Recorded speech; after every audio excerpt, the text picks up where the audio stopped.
Hi friend, PB online সলিউশনের পক্ষ থেকে আপনাদেরকে স্বাগতম জানাই।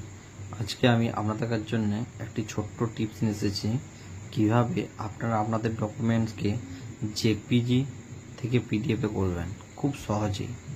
তো আজকে আমি তা দেখাবো। প্রথমেই চলে যাবে আপনাদের গুগল ক্রোমে আসার পর এখানে লিখবে জেপিজি টু পিডিএফ। এই দেখুন এই অপশানটি আছে, এটিতে আপনারা ক্লিক করবেন।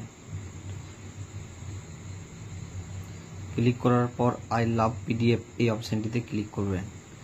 তারপর সিলেক্ট জেপিজি ইমেজ এই অপশানটিতে আপনারা ক্লিক করবেন। ক্লিক করার পর আপনাদের একটি ডকুমেন্টস এখানে সিলেক্ট করবেন। সিলেক্ট করে ওকে টিপবেন। দেখুন একটা ডকুমেন্টস চলেছে। চাইলে আরও প্লাস যে চিহ্ন আছে এখানে আরও আপনারা ডকুমেন্টস নেবেন।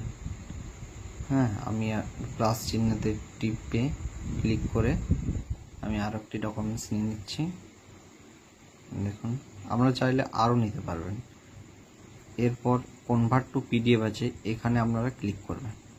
ক্লিক করলেই খুব সুন্দরভাবে পিডিএফটি হয়ে যাবে। এরপর আপনারা ডাউনলোড পিডিএফে ক্লিক করবেন। দেখুন পিডিএফটি ডাউনলোড হয়ে গেল।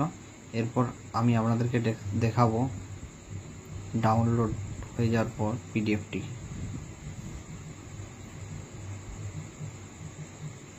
দেখুন খুব সুন্দরভাবে ডাউনলোড হয়ে গেছে। এইভাবে আপনারা যে কোনো ডকুমেন্ট জেপিজি থেকে পিডিএফ করবেন। ভিডিওটি ভালো লাগলে লাইক করবেন, চ্যানেলটিকে সাবস্ক্রাইব করে দেবেন এবং শেয়ার করে দেবেন, যাতে নতুন ভিডিও আমি আরও আনতে পারি আপনার কাছে।